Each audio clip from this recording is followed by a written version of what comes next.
Before we start this episode of the Grapple Asia podcast, I would like to personally thank our sponsors and our supporters, Softspot Açaí. They do some incredible Açaí products, and also they now have branched out to 4 locations: Tongue Lo Soi 4, Central Lap Prau, Circle Ratchaprut, and M-Sphere. I highly recommend the pistachio nut batter. It's amazing. It's sugar-free and no preservatives. Our Jiu-Jitsu brand sponsor is FightAesthetic.Asia. This is the Asia branch of Aesthetic. And if you use code Grapple Asia, you'll get 10% off everything except from the Alpha Gi. And we also supply in Thailand under FightAesthetic.th or Fight Aesthetic Thailand. They've been around since 2012, first established in the UK, and they've just gone from strength to strength, and I highly recommend all their products. And we have just launched bjjlifestyle.com. It's an online store where we supply a lot of high quality jiu-jitsu brands, and if you use Grapple Asia 10, you'll get 10% off your first order. It's bjjlifestyle.com. Thank you. A shout out to our sponsor, creontes.com, the memetic lifestyle band in grappling and performance sports. They create stylish jiu-jitsu apparel with a twist of humor, and they've built quite a cult following and community as well. If you use the discount code Grapple Asia, you'll get 10% off all orders, and give them a follow as well on Chief Creonte. And again, the website name is creontes.com. So I've wanted to do part 2 of an episode with Sparky for quite a while. The last time was at the old studio, and you were in crutches. Since then I've been to lunch with you a couple of times. There was one point where you had oil in both your eyeballs. One. Fuck, that was like, and then I remember after leaving the Missing Burrow, which is probably one of the best Mexican restaurants, we'll have to go again together.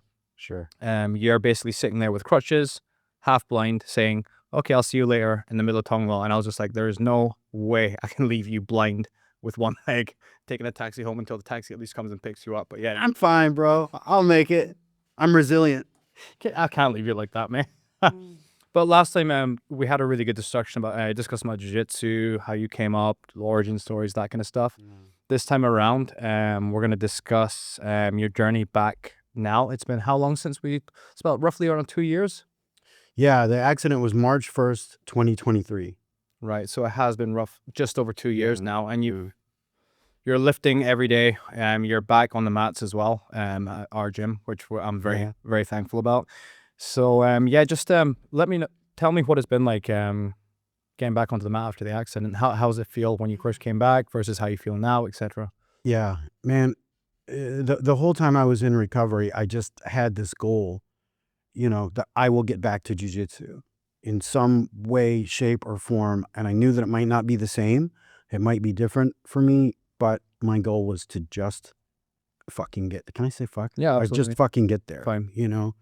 And so that was always kind of like the thing I was pushing for. And, there was 1 or 2 times I had tried to do some jiu-jitsu movements during my recovery, and I was like, there's just no way.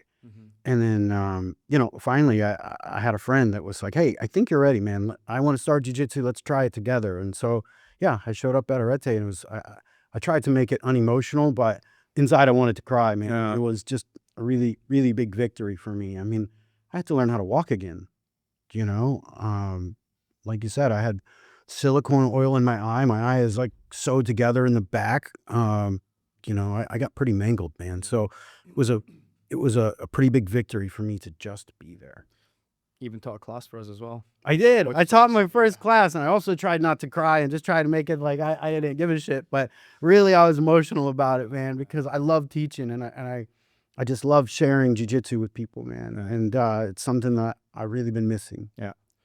I think I realized you're 100% back. You're sparring with one of our brown belts, TJ, and then I just saw that switch flip, and you're like, obviously you're old school jiu-jitsu. It's like Bojada jiu-jitsu, so it's like really rough front headlock stuff. And I was just like, oh yeah, I think everyone forgot what you were like on the mats, and you kind of showed that.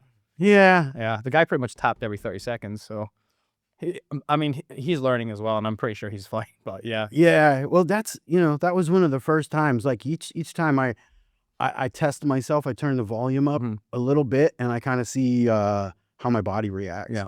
A couple times I went home and my knee would swell up, the size of a grapefruit. And one day I got hit in the head and I started having blurry vision in my surgically repaired eye. Right, okay. So then I took a couple days off, and I came back after that. It's like, I'm going to roll with just some lightweight females. But then every day I you know, I just test the waters and turn it up. And that day when I didn't know all you guys were watching me, but yeah, I was like, I'm just going to turn it up. I'm going to turn it up a little bit.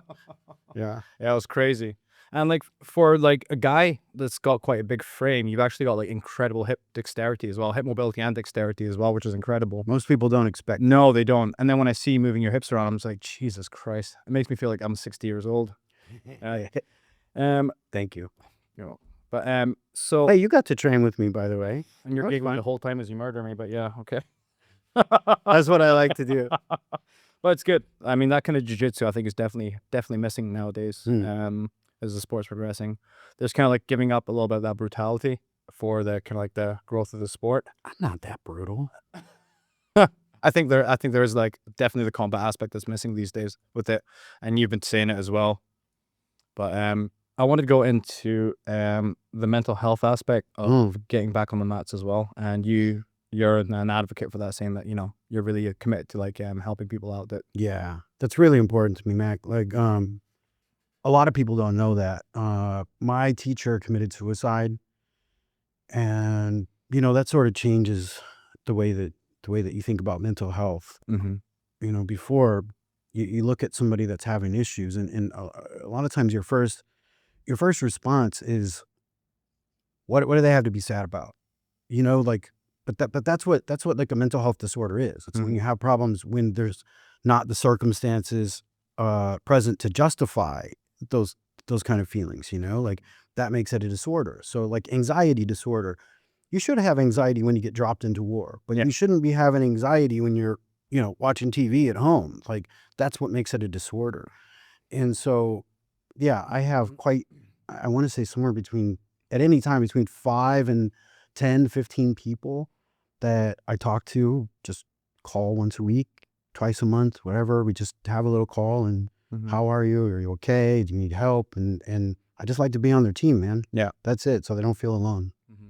You know, but yeah, mental health is really important to me, and I take it very, very fucking seriously. Is there a common theme with these guys, like or what's causing them to have a decline in mental health? Let's say, for example, or do they have PTSD from like military services? Some. Yeah. You know, there's like a lot of it is circumstantial. Like people are going through just a hard time in their life, and you know, especially big, strong men, like they don't want to look like a pussy. They don't want to be a burden on anybody. They don't want to tell everybody that they need help. And I don't frame it that way. And I'm not a mental health professional, but I'm just saying, hey, look, I'm not going to tell anybody what we're talking about, and I'll just be on your team. We can talk about it together. Yeah. You know, and it's that simple. Sometimes just having somebody that they can tear those walls down and just kind of let it out, sometimes that's enough. Helps a lot. Yeah. Yeah. And so, you know, I'm a busy guy. I mean, Miss Vivian knows, but I mean, sometimes I'm working from 7 in the morning to 3 in the morning, but I will always, always, always make time for somebody that needs it. That's like a goal that you have on a daily basis, basically. Yeah. I mean, It's a great goal. I mean, I just want to be always present to support people that need it. That's awesome. Yeah. I don't want to pollute this with commercial intent, but can you give me the story of, well, you're not wearing the shirt today. Oh, no, I forgot.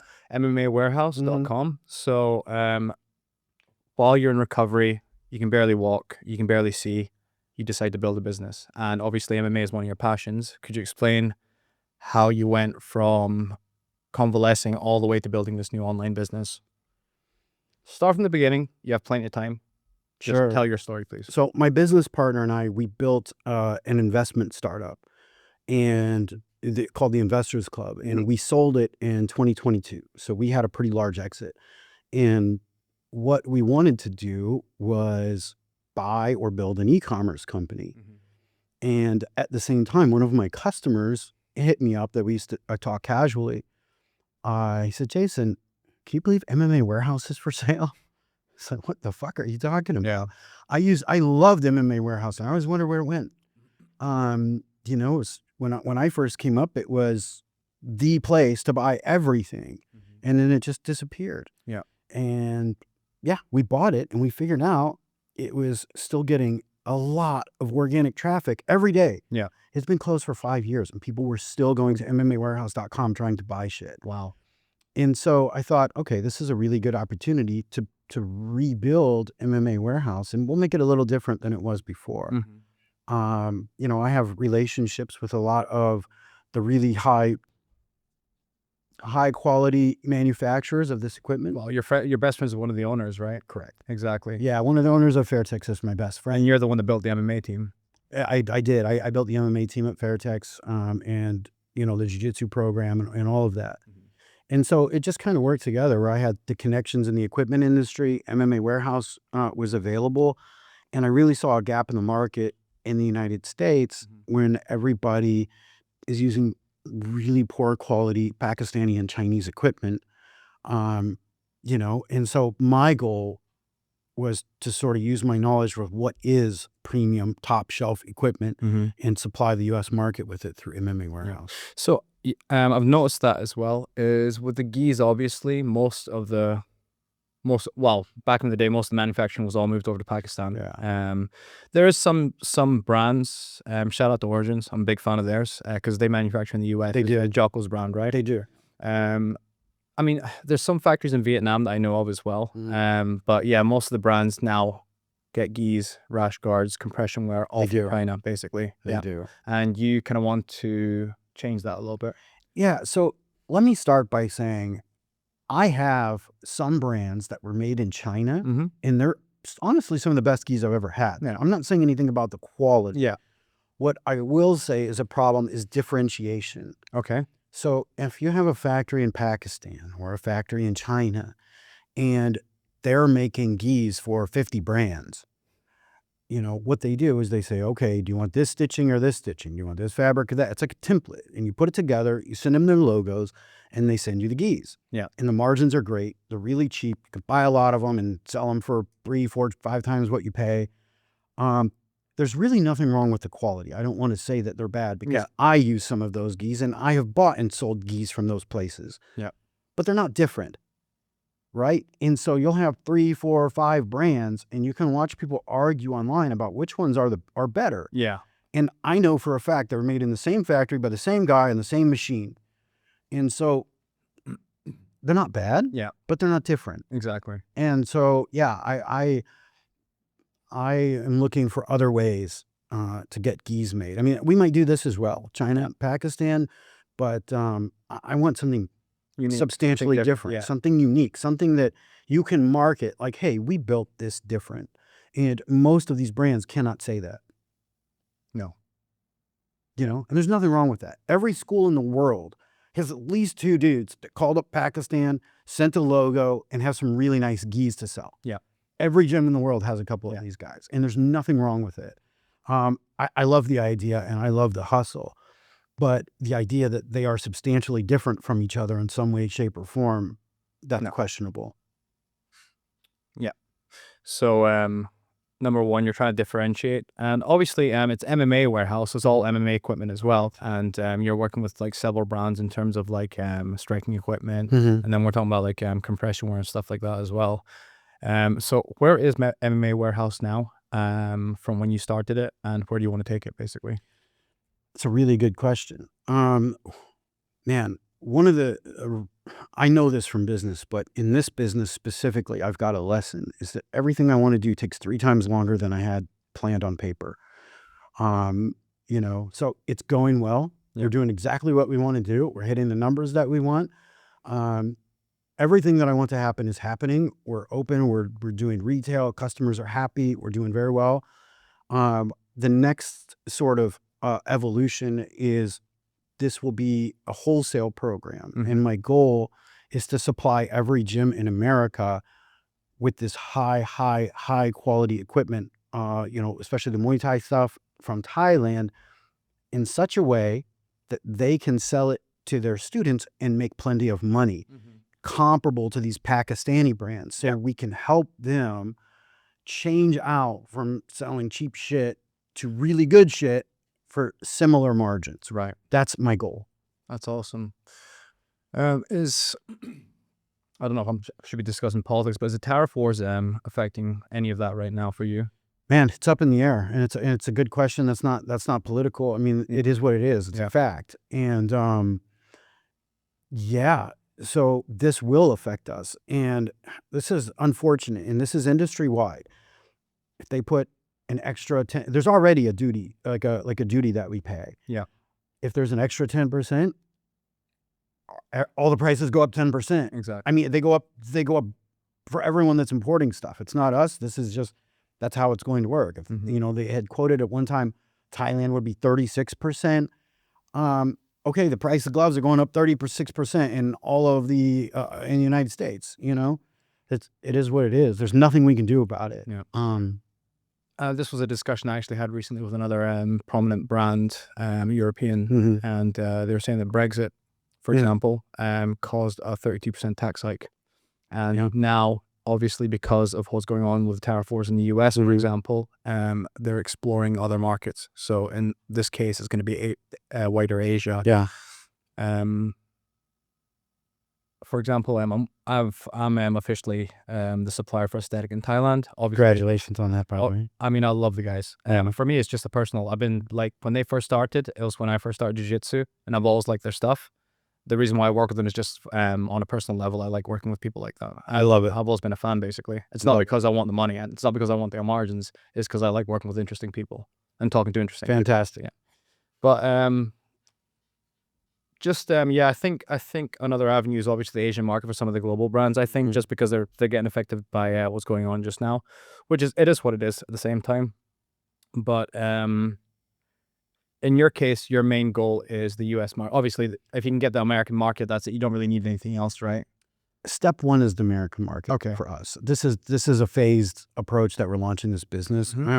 Eventually, we will do global distribution. But we need to reach certain milestones as far as the wholesale program and things in the US first, because the gyms in the US is where the bulk of the money in this industry will come from. Yeah.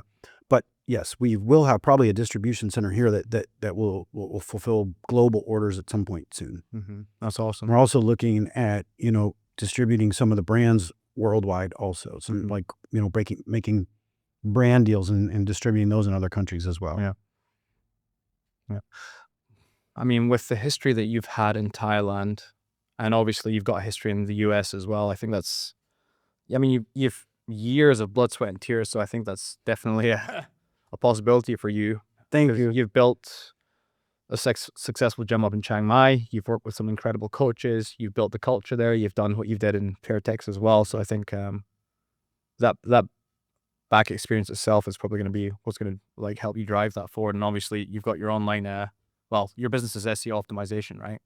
Yeah, we were digital marketers. Yeah. I mean, we have marketing companies, and so we would buy online businesses, grow them, and then sell them. Yeah.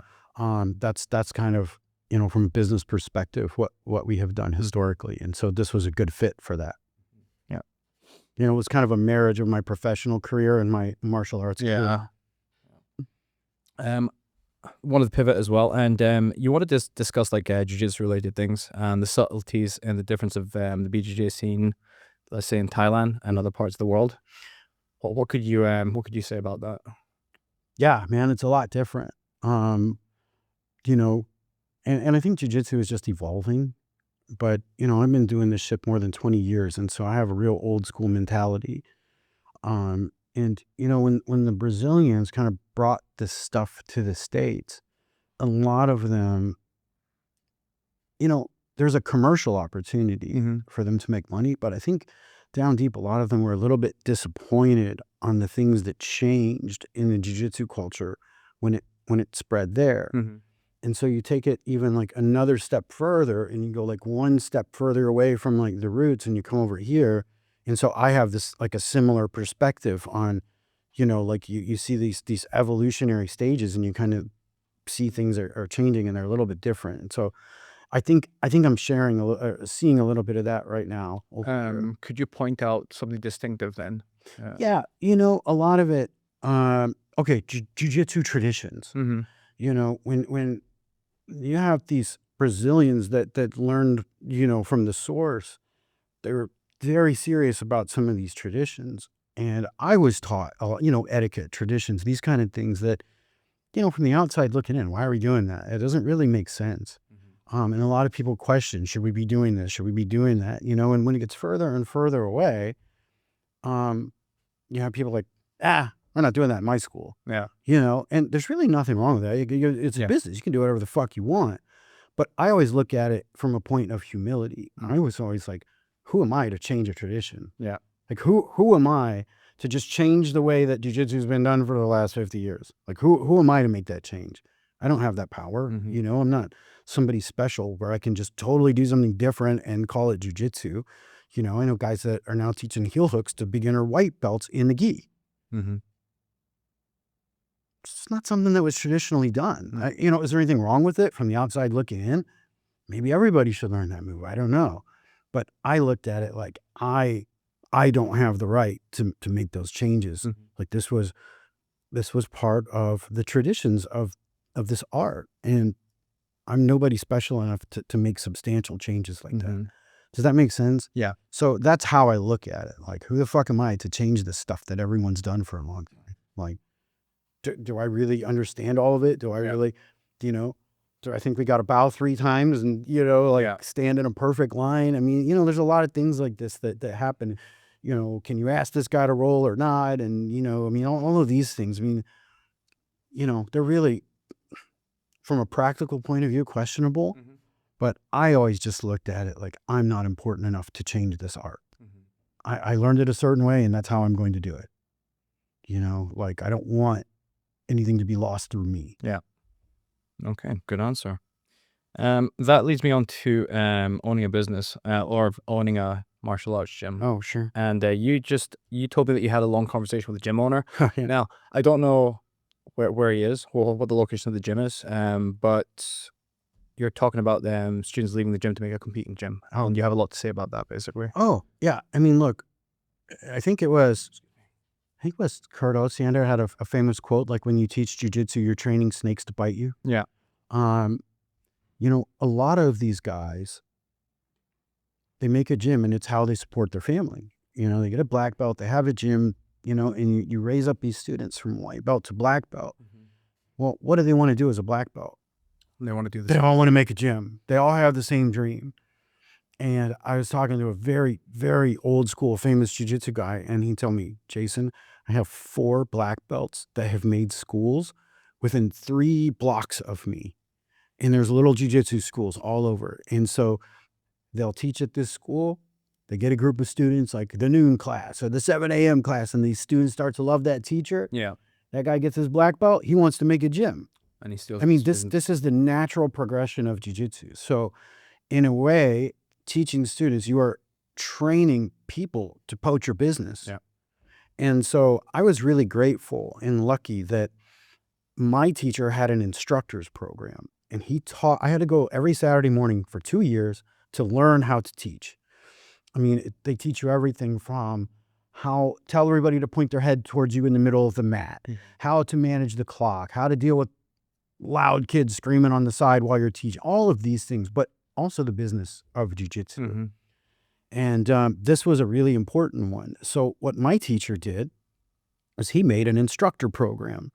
He said, I will teach you. Like, he'll select people, pick them based on their personality. If other people like them, they're well-spoken. He said, I'll invite you to this program and I'll teach you everything you need to know on how to run a successfully profitable business while teaching amazing jiu-jitsu and spreading this beautiful art. And then the caveat is they sign a no-compete clause. And if you think about that, it's like, oh, you're preventing people from making a gym. But that's not the case. Actually, he would fund their gyms. And so when he gets a black belt and the guy says, hey, I want to make a gym. This guy's been teaching for 5 years. He knows how to do sales. He knows how to do the management, the operations. Then he makes a gym under the same banner. My teacher would fund it and they would be partners. So he would help these guys to get to that place of owning a self-sustaining business rather than being mad at them when they get a black belt and want to make a school. He would foster that and help them. And I think when he died, he had 4 satellite schools run by his students. Yeah. And they were very successful under the same banner. And so he kept it all in the same family. But he provided a way for people to do that rather than creating competitors. Yeah. And I thought that was brilliant. Yeah. You know? It is a good idea. I mean, even with us, we have a mentorship program as well. But yeah, just I think with the legal side of things with the US and Thailand, it's a little bit different. I don't think it's that Thailand's that saturated yet market wise. I mean, I think with the announcement of Evolve moving to Thailand, we are going to be heading in that direction. But You'd be surprised though, Mac. 15 years from now, there's going to be 10 schools on Tonglar, all made by people that once trained with you. probably.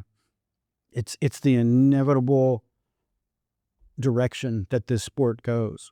You know, when there's 50 black belts there, it's a question of maturity of the school. Yeah. When there's 50 black belts there, you're going to have 30 gyms in your neighborhood. Yeah. And it's like, do you want to be fighting with them and competing for students and trying to keep the doors open by, you know, fighting in like a capitalist free market, or do you want to be on the same team with them? I've been thinking about that for a while now recently, actually. Yeah. Yeah. And so you have to make a way for these people to achieve their dreams and stay on your team. Yeah. It's very important. So yeah, I mean that's one management strategy or growth strategy as well. Is there any other strategies that Man, helps? I learned for 2 years every Saturday morning, and yeah, I mean, I could nerd out about this shit for a very long time. Just a quick example I was thinking of is somebody after I taught at Arete, they're, man, I really enjoyed your class. Like, what was different about, like, how did, you know, it felt different. And I was like, look, I was taught that every class has to have 3 things, 3 components in every single class. And this is from a commercial point of view, Yeah. right? Number 1, they have to learn something cool. Like there's something cool where people are like, oh yeah, wow. Okay. Number 2, they have to be exhausted when they leave. They have to get a good workout. I have gone to classes where I drove an hour and there was no training, no rolling, and we listened to a guy talk the whole time, and then I went home. I'm like, fuck, I need to go to the gym now. Like that is the exercise for a lot of people. Yeah. Number 3, everybody has to laugh. You know, they got to laugh a couple of times. They got to have fun with their friends. You got to talk shit to somebody. You got to tell a funny joke. You got to make fun of somebody. So if every single class you're teaching something cool, everyone's exhausted and everyone laughs, your gym will be full. You know, that's like a golden recipe, dude. People will subconsciously want to be on the mat every day at your school. Yeah. That's a good one. Yeah. There's a lot of stuff like that we learned very specifically. Like some people sort of just do that without thinking of it. Yeah. But we were taught very consciously, every class has to have those 3 things. You know, and it works.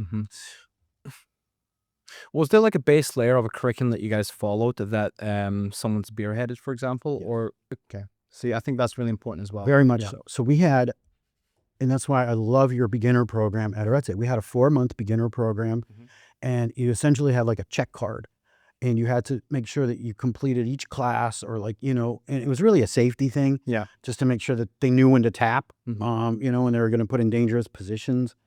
But they had like a little card, and they had to check off they went to all these classes, and there would be a curriculum, and there was a schedule, and it would kind of go through the whole gamut of what are the positions, what is our goal in these positions, here's some basic moves, some basic defenses, just to get a groundwork. So yeah, they had a 4-month beginner curriculum, and if you missed a class, you either had to wait till come around again, or take a private lesson, or, you know, there was other ways that you could get it, but that's kind of how they did it. And then once they were like, okay, you're good, then you could join the all levels classes. Yeah. And it was sort of like what they do in CrossFit. They call it on-ramp. You know, it's like they don't want you to go in and do 50 power cleans tomorrow if you've never done a power clean. Absolutely. And so they put you in an on-ramp to make sure that you're doing it right and safely. And then they kind of release you to the wild. And at our school, nobody was allowed to train MMA until they got blue belt. So typically 1 to 2 years of like hardcore grappling, then you were invited to train MMA if you wanted to. You know, we had Muay Thai programs, we had Jiu-Jitsu programs where you couldn't, you know, train MMA until you're at least a blue belt. Yeah. I thought about that on-ramping when I was running that CrossFit gym in Myanmar. I thought it was really important, where like people can just come and do it for beginner stuff. I think that's one of the things with especially combat sports as well. With Jiu-Jitsu, you see the gis, you think, oh, it's going to be kind of like a soft thing as well. But at the same time, I think always that first step of walking into a gym is probably the most scariest thing for most people, especially Really hard, man. Especially normal society. Everyone works 9 to 5. They're working in an office. You know, most people are pretty sedentary as well, not a very good diet. So I find that I think Ishikawa said this from Carpe Diem. He said, jiu-jitsu is a tool to enrich your life, but obviously if you're intimidating about taking that first step, you really need to create an avenue for that as a business owner or a gym owner as well. Absolutely. I mean, we were even taught when a new person walks in exactly what to do. Yeah. We were taught to sit lower than them, you know, so you're not like towering. Oh, I mean, just a whole lot of little subtle and subconscious things, like you welcome them, you know, you don't want to make them feel intimidated. You know, you make some jokes, you know, I mean, we had like almost a script that we could do to sort of take that fear out of people. You know, we had a whole sales system on how to do it. I mean, it was a very, very big school, and you know, it had commercial intent. Like he was making money, but it was also very, very good jiu-jitsu. And to this day, I don't see too many schools that have like a balance of that caliber of jiu-jitsu plus you know, business sense. It's really rare. Yeah. Really, really rare. What do you think that is? Well, it's different skill sets. Yeah. So there's 3 skill sets. Okay. There's teaching jiu-jitsu, doing jiu-jitsu, and the business of jiu-jitsu. And they're 3 totally different skill sets. So you could have the best teacher in the world that kind of sucks when you roll with them. You could have a guy, I'm not going to name names, that makes millions of dollars of jiu-jitsu, but is just not that good. I have trained with learned from some of the most elite jiu-jitsu guys in the world who are shit teachers. And that's not to say anything bad about them. I mean, they're clearly better than me, but these are 3 different skill sets. And the success of your business sort of depends on the balance of those 3. Some people are just so good at jiu-jitsu that people will flock to them even if they can't run a business. Other people are good at the business and not that good at jiu-jitsu. One of my favorite teachers ever was a purple belt of mine that used to teach kids classes. I mean, I loved going to his classes because I loved the clarity of the instruction. I thought he's one of the best teachers I've ever been on the mat with. So yeah, it's 3 totally different skill sets. And as a business owner, you have to practice all 3. You know, you have to be constantly improving in all 3. I mean, as you get older, you don't always have to be that good at jiu-jitsu. You know, like you see these guys in their 50s, 60s, and 70s, and yeah, they're just shattered, and they're not competing with the college wrestlers anymore. But, you know, they've got enough sort of experience and credibility that they don't need to. Yeah.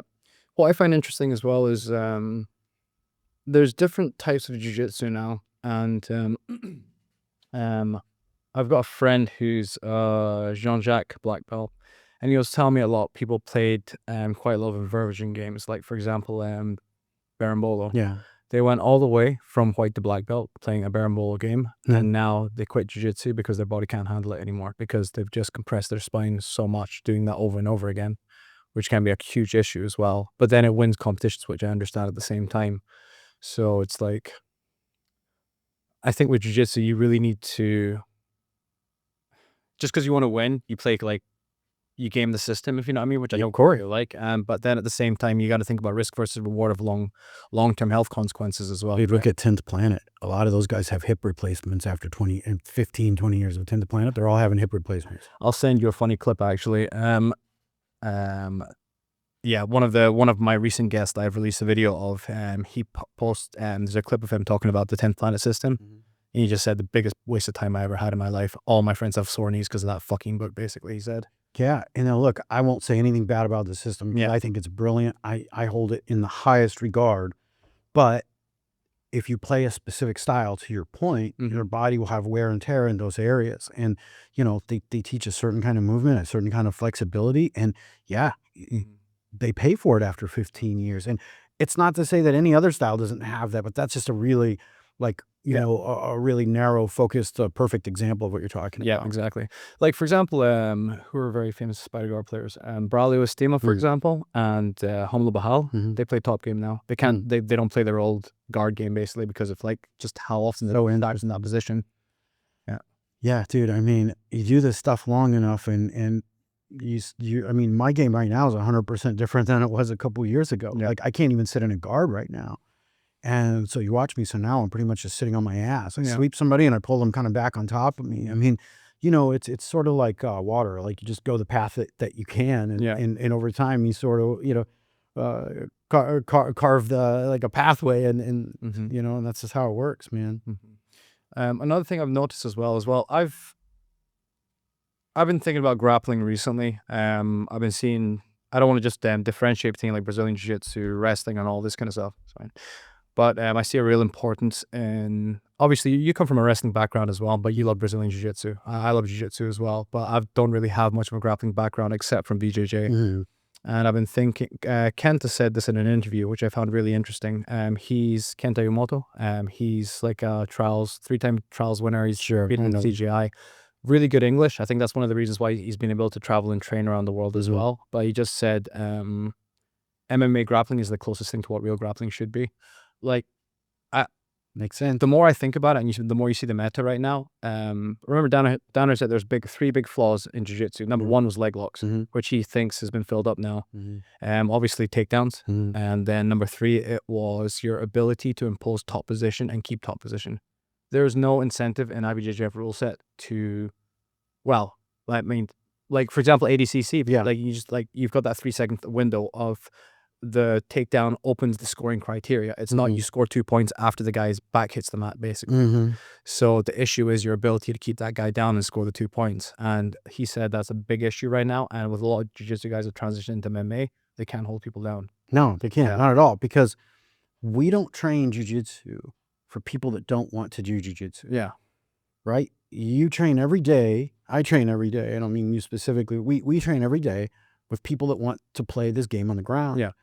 And I was teaching jiu-jitsu for MMA fighters for a long time. And it is a completely different story when somebody doesn't want to play jiu-jitsu with you. Exactly. I mean, it's a totally different kind of jiu-jitsu. You're exactly right. I mean, and maybe you see at least a little bit of my game in Arete is like, I like to control people. Me too. You know, I like to get on top and control them. And that is a little bit stemming from the MMA practice for so many years.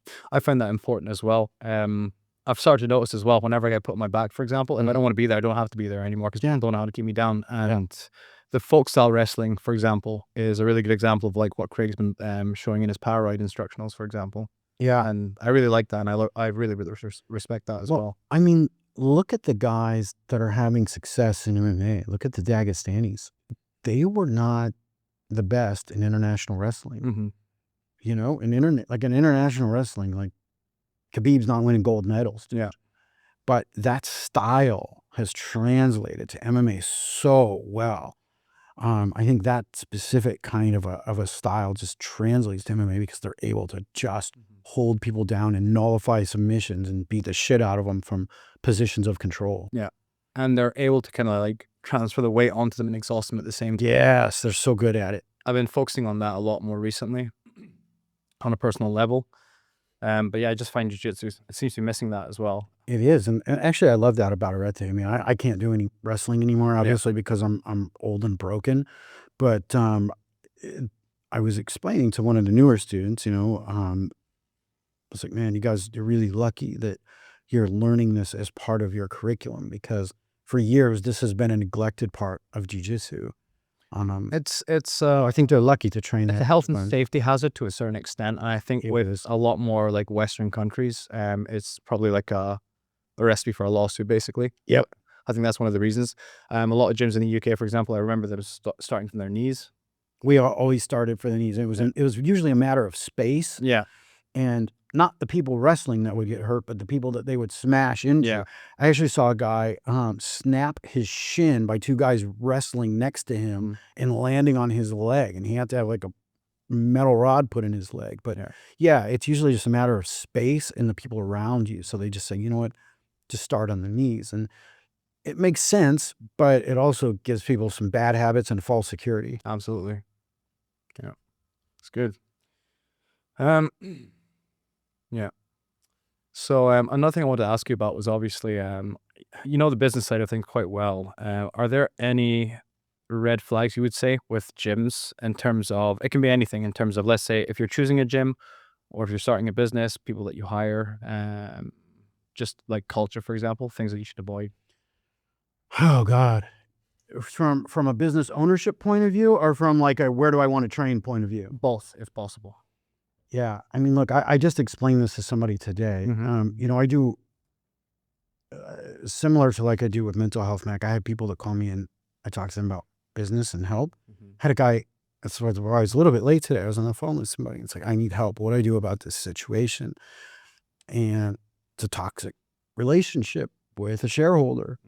And so, you know, we had a long talk about what to do in that situation. And is it going to get better? And, you know, if this business grows and, you know, you've got somebody next to you who you have like a inner resentment with, like, how does that work? And I was explaining to him, like, look, when you have a staff, or when I was just working at, you know, somebody else's business, the main reason why people don't want to be there or why they quit is not pay. It's not their duties. It's there's somebody there they don't like. Yeah. There's somebody on the team they don't like. They have a manager that they don't like. That's why people quit. They don't quit because of the company, the salary, the terms, the job. They quit because there's somebody that's given them that they don't like or that's hard to work with. And so I was explaining to my friend, people will show up for you and work harder if the environment is fun and relaxed and happy and they like to be there. You know, for me, if there's somebody I don't like and I know I'm going to have problems every day, I don't want to go to work, you know. But if it's the opposite, where it's like you have this awesome, funny, happy team, people want to work harder.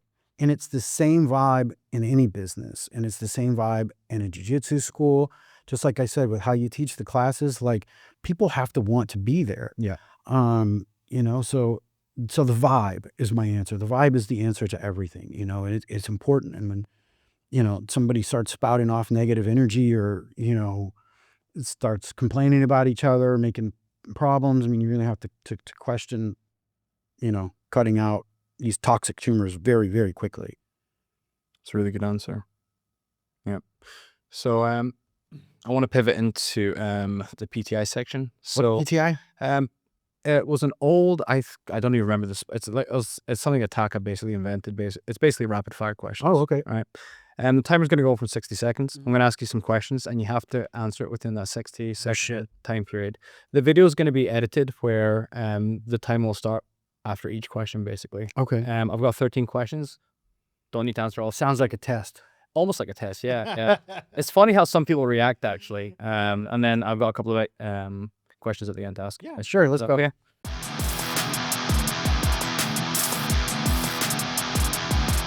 Question number 1 is things you hate about promotion and coaching. Oh, man. I mean, there's a lot of examples in the news right now, but one of the things that I hate about belt promotions is that proximity gets you promoted.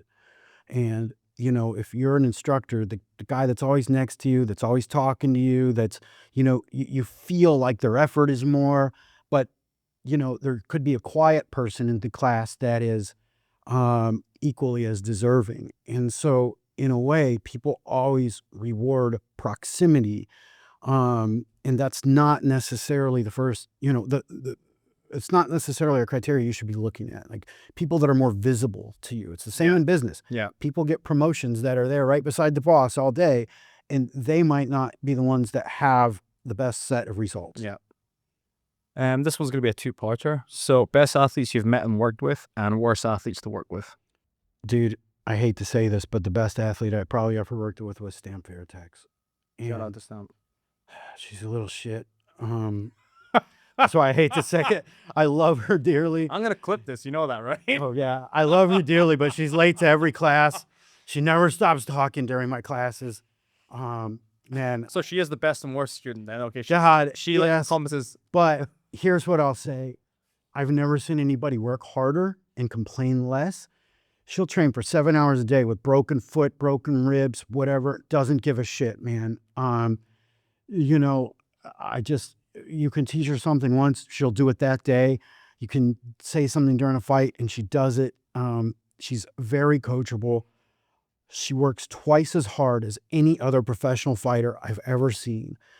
She's not a natural athlete. It's not natural skill. It's fucking hard work, but she's annoying. Yeah, okay, that's definitely real. Thank you very much. I love her very much. Yeah, so, don't worry, she'll be tagged on this. Don't worry. Great, thanks, bro. She told me I look like Mudang, so I'm a little bit butthurt. And please don't agree with her. Okay. I'll skip the question number 4. What do you think is a negative trend in jiu-jitsu affecting the community right now? Man, I think it's watered down. Yeah. You know, I mean, I think, like I said, as it gets further and further away from the roots, it gets watered down. And even me, I mean, I'm an old school guy, but even where I started was, you know, the guys before me thought that my version was watered down. So I think this is sort of a natural evolution of the sport. But yeah, we lose a lot of the traditions. I think it's become a little bit pussified and gamified. You know, that's just my opinion. I like to think I was taught that we do jiu-jitsu to learn how to kill people better. Yeah. It's not wrong. No, it's not. You know. Yeah. So yeah, I think it's been diluted, watered down, and pussified a little bit. Good answer. What's your policy on gym etiquette you wish more gyms did or didn't do? Well, I wish the coaches didn't fuck the students. Are we going to talk about that? Yeah, we are. Yeah. Okay. I mean, look, I've always had that policy. So we'll ignore that one. So as far as poor etiquette, you know, maybe I'm too old school, but there's not a lot of loyalty anymore. And in old school fashion, there would be one person teaching every class. They would be breaking their back to like support their family off this one gym. And especially, you know, back in the Brazilian days, I mean, they looked at these coaches almost godlike. They were just saviors to their lives. They were just such wonderful role models, and it created an insane sense of loyalty. And I think a little bit with the commercialization of jiu-jitsu, you know, I heard somebody else say just the other day, well, I'm paying for this. They should listen to me. No, fuck you. Good. Sorry, I ran out of No, it's fine, yeah. What are some red flags people should watch out for when choosing a jiu-jitsu gym? Red flags in choosing a jiu-jitsu gym. I mean, it's I could go on for hours about this, man. It's really, when you select a gym, it's based on vibe. Yeah. You got to pick a place that's the right vibe for you. That's really it. If it's not your vibe, there's going to be some red flags. And, you know, for one, coaches sleeping with the students. I don't like that. You know that. Number 2, cleanliness. I was at a gym not long ago. I was like, I don't want to touch the floor. You know, like I look at cleanliness. I look at the etiquette from the top down. The culture comes from the top and goes down. And so, you know, typically if I don't like the gym owner or they're doing something shady, I don't want to train there. That's it. I mean, it's not necessarily a red flag. Yeah. But if the owner of a school is a really good person that you respect, there's a good chance that you're going to have a wonderful experience there. Good answer. Most underrated grappler in your eyes right now? Well, I guess they're not underrated anymore, but I got a chance to train with the Tackett brothers when I was in Austin. And they're shining now. Bro, they are not underrated anymore, but I was more impressed by what kind of men they were. Yeah. They were young boys, I think, I don't know, 18, 21, something when I was there. And when I walked in the first day, it was, hello, sir. Welcome to our gym, sir. How can I help you? Can I, you know, here's where you put your bag. Is there anything you need? Those were the kindest, sweetest fucking kids I've ever met, man. And I rolled with all 3 of them quite a bit. And even the little one was like 14.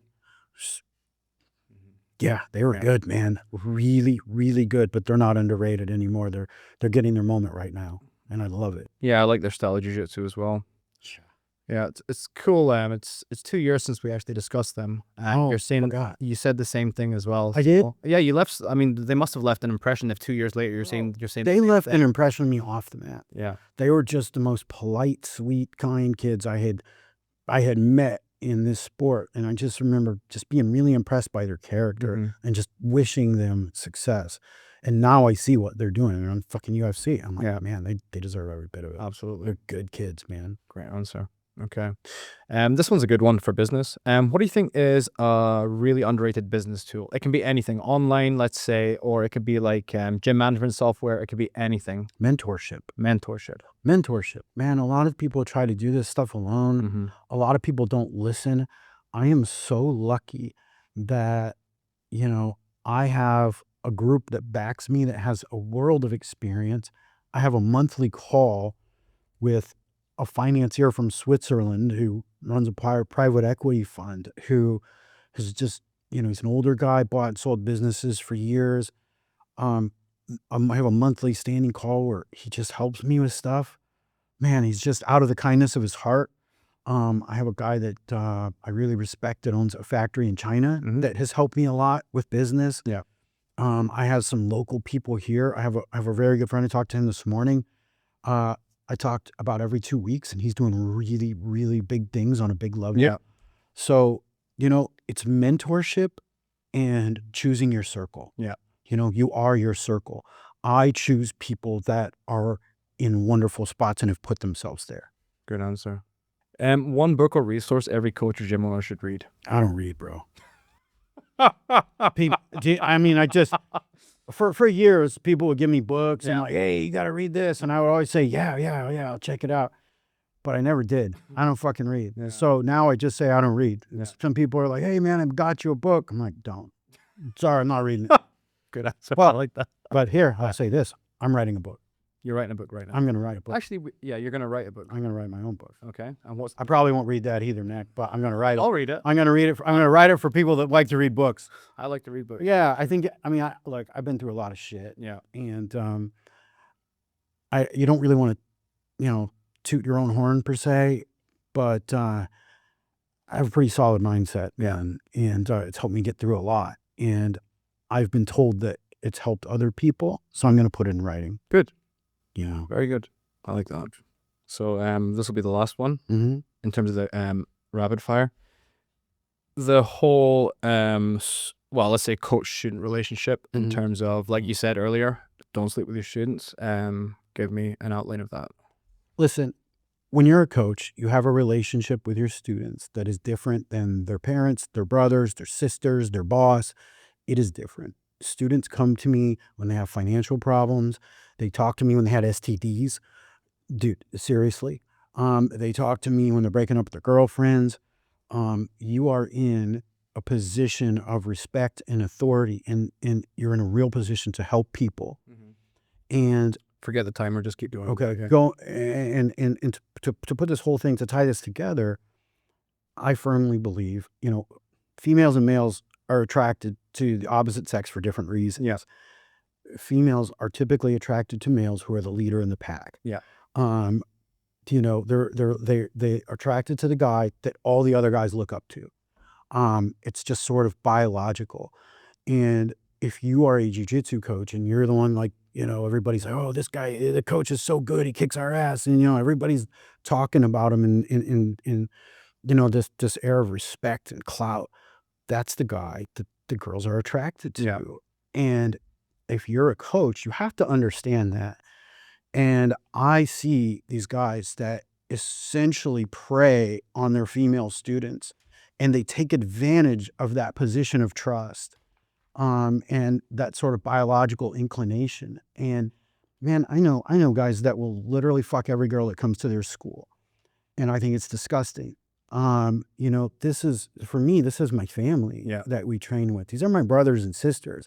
Like, I'm there to protect them. I don't fuck people in my family. I don't know how they do it in some places, but where I come from, that's not what we do. Yeah. And, you know, we protect them. We protect them from fucking people like that. And I look at it as a real abuse of your position of authority, not even authority, respect.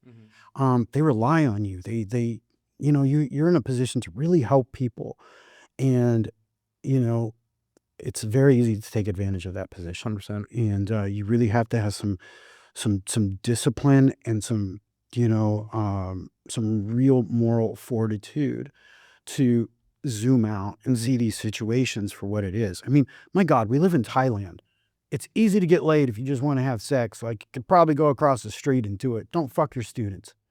Do you know what I mean? Like, give them a safe space. Like, having females that think your school is safe, that trust the people there, that it's a good environment, man, it just adds so much to the school. Absolutely. And I personally love training with females because I think they're better than men. Yeah. And they move better, they're more flexible, they're different, and it forces you to be able to move better. I think they're one of the best training partners that I have are girls. Shout out to Nan. She's one of my favorite training partners. Who? Coach Nan. Oh, God. Yeah. Oh, yeah. Yeah. Dude, she fucked me up one day, by the way. Yeah, she's tiny as well. Yeah, but yeah, man, I love the fact that they're a real asset to the school. And if you look at them like fresh meat when they walk in the door, like you really lose that, and you're really doing them a disservice, and you're abusing your position, in my opinion. Not the fucking dick police, man. You know, like fuck who you want. I understand. But that's awfully nuts, man. You don't fuck your students. Kivan actually made this point as well. If there's not any girls in your school, it's probably a red flag. Yeah. I remember a girl made a comment on one of my reels that I made. That actually went viral as well. And somebody in Bangkok, you know who you are, said bullshit to the woman. It's not bullshit. And it really pissed me off. I'll tell you later off camera who it was as well. But that, I already know, and I'm pissed too. Yeah. I don't get it. I really don't get how they can actually sit. Yeah, I get triggered thinking about it. Yeah, me too, man. It's just unnecessary. Anyway, yeah. Dude, it's unnecessary. I mean, you're just preying on people that really look up to you. Yeah. Yeah, they say power corrupts, but at the same time, like, you shouldn't be fucking doing shit like that, to be honest. No. So, last couple of questions, if it's okay with you. What's next for you? Any big plans or projects? Big plans or projects? Obviously, the book is one, yes. Yeah, I think I'm working on a book. It's going to take some time. You know, right now I'm building up MMA warehouse, building a wholesale program. We're going to launch some of our own products. Have a lot of big business deals going on. Next for me personally, yeah, man, it's really I'm zero focused on, or focused in on improving my physical body. I do physical therapy 7 days a week, and I really want to improve my body enough to be at least as 10% as good in jiu-jitsu as I was before. I mean, right now I'm a shell of what I once was, and I accept it, and I'm okay with it, and I don't feel pity. But I was a lot fucking better than I am now, and you know, I want a crazy level of humility looking at how hench you are right now, to be honest. I want to be better, you know. I mean, like we talked about the other day, like in everything that people like us, man, everything that we do, like you shoot for fucking perfection and you end up landing at excellence. Yeah. Great. Okay. I don't know if I asked you this before, but I tend to ask this to all, everyone. What does a black belt mean to you? What does a black belt mean to you? Yeah. To me, not much. And what I mean by that is, like, it's not. I know what you mean. Yeah. You know what a black belt means to me is that I put my time in. You know, like you look at these, they put their time in. They gave their energy to the sport. You know, I've never been a fan of giving people black belts because they won some tournaments or they were really good or they took a lot of private lessons or they had close proximity to me, or something like this. I look at, you know, what is the body of energy that you gave to the sport over time? And, you know, yeah, I gave my heart and soul to this for 20 fucking years. So, I mean, that's what a black belt is to me. It doesn't mean you're better. It really, you know, it represents a body of work over time of energy that you've given to the sport. Good. All right. And my last question is, who would you like to thank? Who would I like to thank? Yeah. Oh, God. Just end it with gratitude. Bro, we're going to be here for a while. I mean, obviously, I love my team and my partners, my business. I really struggled to figure out how to thank Arete. You know, I didn't even really talk about it because it makes me emotional. But, you know, you guys did a fundraiser for me when I was in the hospital. Man, you better fucking edit this out if I get upset. But, yeah, it just means a lot, man. And I'll never, ever, ever forget it. You know, even little Calorie was the first person to bring me, she heard my bones were broken and brought me calcium. I'm like, what a fucking chocolate. I'm like, what a sweet human being, man. It just, you know, means the world to me. I mean, my wife, my God, I was an invalid for 9 months. I was laying on my floor. She had to clean my body and feed me with a fucking spoon. You know, I was unable to move. Bro, I woke up a couple times and she's sleeping on the hardwood floor right next to me. I could hear her crying sometimes and I was in pain. Like, you can't ever thank somebody for that kind of thing. So, yeah, I'm just deeply grateful. I'm deeply grateful that I'm fucking here. I could have been different. Thank you.